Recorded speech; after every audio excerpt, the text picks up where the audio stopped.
Heikki Lähteenkorva. Ollaan täällä Helsingin judokämpillä 2011 kesän lopulla. Ja sä oot vastaamassa ymmärtääkseni Judon tuen toiminnasta noin laajemminkin ja täällä leirilläkin vähän mukana Judon tuen merkeissä. Kerrotko vähän Judon tuesta? No, meillä on oikeastaan tulossa 10-vuotisjuhlat tänä vuonna syksyllä. Judon tuki on ollut aktiivinen 10 vuotta ja oikeastaan meidän toiminta lähti liikkeelle sillä, että me lähdettiin kehittämään tuotteita. Meille tuli judopelikortteja, me tehtiin kuntojudo-DVD, me tehtiin vyökoi-DVDtä, nyt on 3 niistä ilmestynyt ja seuraava Mustan vyön vyökoi-DVD, ensimmäinen Dan, toivottavasti ilmestyy tänä vuonna tai ei viimeistään ensi vuonna. Me ollaan monessa mukana, me järjestetään näitä kuukausiharjoituksia, ehkä semmoinen 5-6 kertaa vähintään vuodessa, niitä on 10 vuoden ajan treenattu ja niin kuin näkyy tuolla on nuoria ja vanhoja judokoita meidän mukana. Tänään nuoria ei ole niin paljon, koska täällä oli Helsingin judokämpissä kaikki.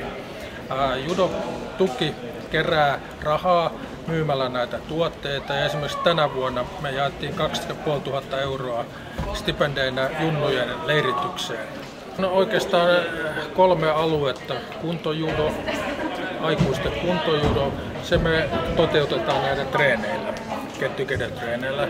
Ja stipendit me jaetaan junnuille leiritykseen ja sitten meillä on nuorten erityisryhmät, eli siellä on näkövammaisia ja siellä on liikuntarajoitteisia, joita me tuetaan oikeastaan niin kuin nyt puolivuosittain aina vaihdellen.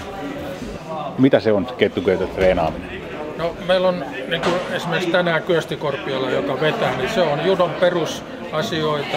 Me käydään liikeratoja läpi, me käydään oikeastaan sellaistakin tekniikkaa, mitkä soveltuu kilpailijoilla, mutta erityisesti myös kuntojudokoille.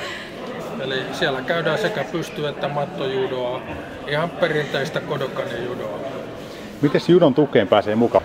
No, meillä on oikeastaan, tämä hallitus on pitkällä nyt ollut pitkän linjan judokoita, mutta siellä on vähän vaihtuvuutta tullut, että meillä on myös muitakin värillisiä vyöitä.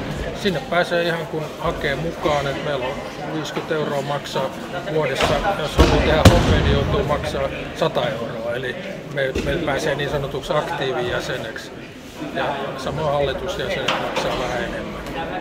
Eli se on sinänsä mielenkiintoista yleensä yhdistyksissä ja toimihenkilöt pääsee taloudellisesti vähän vähemmällä, kun ne laittaa muuta panosta, mutta teillä on päinvastoin. Meillä on päinvastoin ja meidän toiminta on silloin, että meillähän kulut maksetaan tuotoista ja me ollaan saatu opetusministeriöltä muutaman kerran avustuksia, ei aina, mutta silloin tällöin. Ja tällä hetkellä meillä ei ole yhtään velkaa, mutta meillä on riittävästi rahaa, että kohta me pystytään pelkästään meidän tuotosta jakaa nämä stipendit. Judon tukeen saa tulla harjoittelemaan. Judon tuki järjestää näitä get-together-treenejä, niin saako sinne tulla kuka vain, mistä vain? No periaatteessa meillä on niin kuin ideana tässä, ja täällähän ei käy muuta kuin judokot, jotka on suorittaneet värillisen vyön.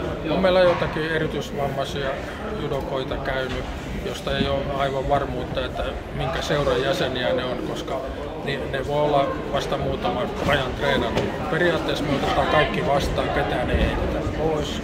Meillä ei ole oikeastaan niin kuin jäsenmaksupakkoakaan.